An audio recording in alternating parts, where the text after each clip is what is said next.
Alright, so we have a Final Fantasy news roundup today involving Final Fantasy 16 and its last piece of DLC. The developers talking about whether or not Leviathan will affect the ending of the game, and also what we can expect in terms of that really awesome, iconic battle that's going to take place in that DLC. And then we also have some words from Nojima-san on Final Fantasy VII Rebirth, and how this time around they wanted to portray the relationship between Tifa and Aerith a little differently. So if any of that sounds cool to you, feel free to click the like button, and if you're new here and you'd like to stick around, you can subscribe. It is always appreciated and helps out my channel a ton. So starting off first with the Final Fantasy 16 news, this comes to us directly from Game Informer, where they got to sit down with Yoshi P, as well as the DLC director, Takeo Kudrika. Hopefully I pronounced that properly.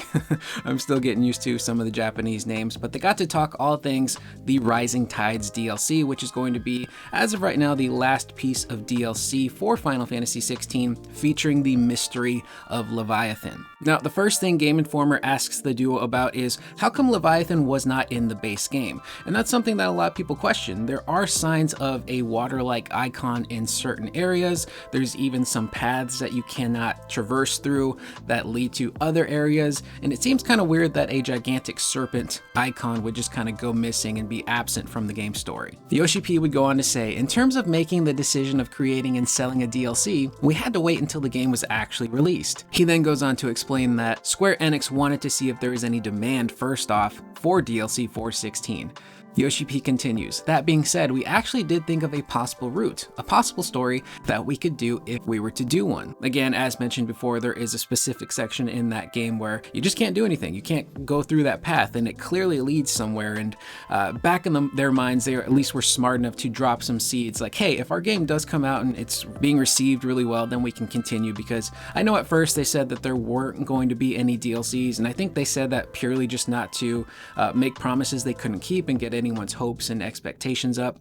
But once the game came out and it ended up selling like 3 million copies in its first week, I think that was the go-ahead that Square Enix needed to be like, okay, go ahead and let's do this DLC, let's finish out your story. It is a bit of a bummer that Leviathan was not in the base game to begin with, but when you take a look at an icon like Leviathan, which is water-based, that is not easy to design and animate. Water is very expensive, it's resource heavy, and if you really want it to look good, it's going to take time.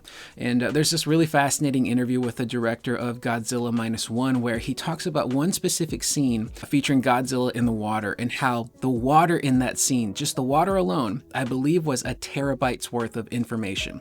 Now granted, that's a movie and it's different from a game, but even then, still trying to animate water and get it to react properly is really difficult, especially looking at the trailer. It looks like the final battle with Leviathan is just going to be in this water arena. So that's going to be very resource heavy, and 16 already is very impressive on a technical level. Sure, there are some frame drops that I experienced, but when you look at the moments where the game needs to perform, specifically those boss battles, it does not buckle. Frame rate holds itself, all of these crazy effects going off and large creatures fighting. It does a really good job of performing under pressure. So it's going to be really cool to see how Leviathan is incorporated as a character, not just in terms of moveset, but as a final battle in that DLC. Now we get to the ever important question, since this DLC is going to be taking place towards the end of the game, could it have an effect on the game's ending? Yoshi P unfortunately says no, it will not change the ending. He then goes on to say, however, you will get a deeper understanding of how the world of Valisthea is and how the characters are in Final Fantasy 16. He then stops short to prevent any spoilers. So I had speculated a few months ago when this DLC was first announced, could they potentially change the ending of the game? Because now Clive has access to every icon he would need to face Ultima and absorb all of that power, and maybe having Leviathan now could potentially change how he's affected by that final spell and releasing it out into the world. And unfortunately, that's not going to change. So that's a little bit of a bummer. I personally really wanted a definitive happy ending for Clive instead of one that's left open and ambiguous, but I guess with the ending being ambiguous, you can kind of make it whatever you want. So my headcanon is that yes, Clive does survive He makes it out of the beach, makes his way back to the hideaway to Jill and Torgal and everyone there.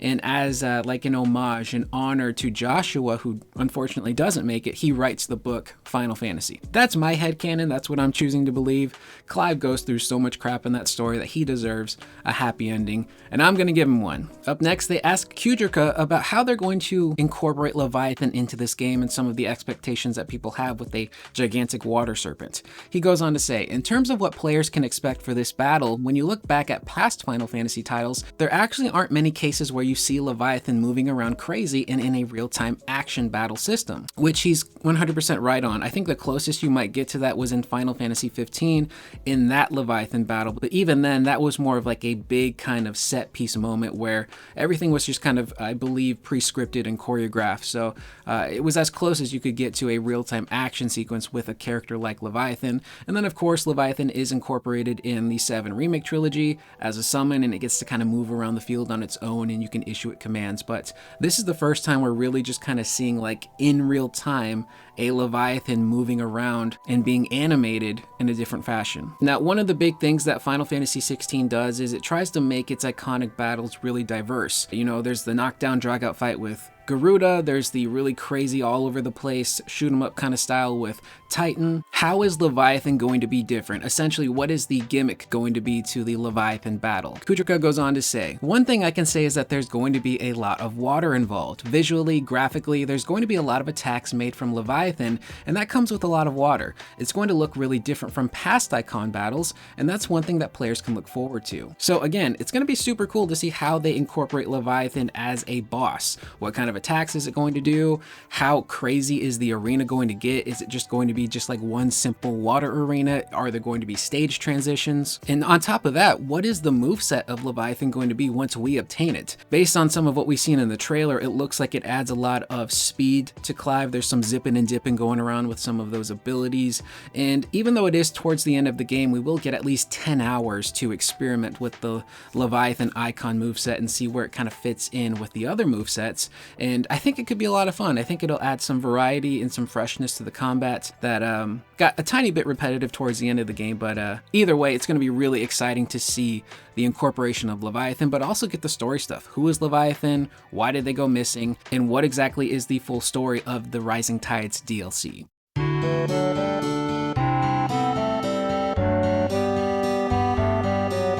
Now, moving on to the Final Fantasy VII Rebirth news. This is from Nojima-san. This took place during a Square Enix blog, but the transcripts are coming to us from Yahoo Entertainment. And in it, he talks about wanting to portray the relationship between Aerith and Tifa as more of a friendship instead of some weird kind of rivalry. Kazuhige Nojima goes on to say, around the time that we finished making the original Final Fantasy VII, a senior programmer turned to me and said, it sure seems like Aerith and Tifa don't like each other, don't you think? I was shocked to hear this, as they had obviously been on an amazing journey together and formed a close relationship because of it. But once I asked myself if I had really conveyed that part of the relationship, I found that I wasn't too confident. Not only were there not enough specific scenes to convey this, but there also wasn't enough dialogue that hinted at their friendship. I regretted this for a long time. Nojima then goes on to say that when they were doing the remake project, he really wanted to ensure that the relationship between Aerith and Tifa was displayed properly as a friendship, which then bled into the other characters and their relationships with one another. He then finishes by saying thank you to that programmer for all those years ago. I suppose we can also thank this programmer for, in part, indirectly inspiring the endearing relationships that truly blossom in Rebirth,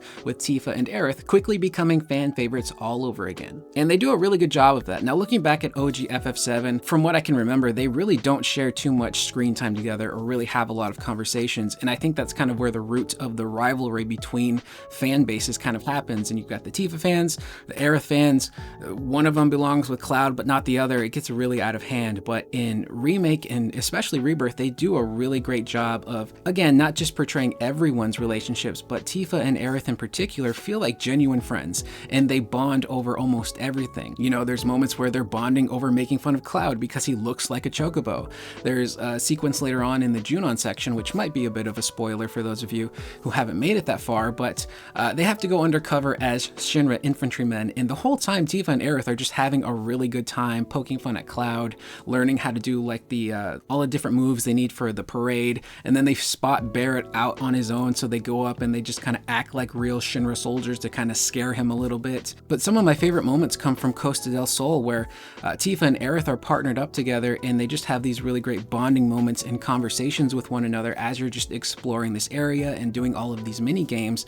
And there's a mechanic in that section where you can switch between Aerith and Tifa and run around the different sections of the island as who you want. And as you switch characters, they have little lines of dialogue that they say to one another. And they're super cute and endearing. And one of my favorite ones is really weird. I actually don't know what the reference is, but it's super cute when you switch characters from Aerith to Tifa. They say this: "Guide me, oh Tifa. Come, my child." And I just personally really love that stuff. And again, everyone's relationships and bonds in this game, they feel genuine. They all feel like real people. They feel like friends that have been around one another for a very long time. Nothing feels like anime robot-ish. All the conversations feel like genuine, real conversations between genuine, real people. And they've done a fantastic job of that with the English localization and the actors doing their part as well. They do a really great job on expanding on the characters, and you learn so much more about them and their backstories, and even things like eating habits and foods they like and dislike and all kinds of crazy stuff. There's a lot of love and attention to detail put into these character relationships and bonds, and it just makes doing side quests and story stuff that much more engaging, because I just can't help but want to learn more about everybody, even down to what foods they like to eat. And Nojima-san himself really feels like someone who is probably really hard on himself, and for him to get the opportunity to kind of go back and fix things that he thought needed work is really awesome. And again, he's doing a really great job so far with the scenario writing in the remake trilogy, and especially Aerith and Tifa. The bond between them is just really beautiful and sweet. So with that being said, that is the video. Let me know in the comments down below, what do you guys think about the Final Fantasy XVI DLC news, especially in regards to the end fight with Leviathan, and how do you guys feel so far about the relationship between Aerith and Tifa and how it's displayed in Rebirth? I will see you guys in the next video. Please remember to always be excellent to one another.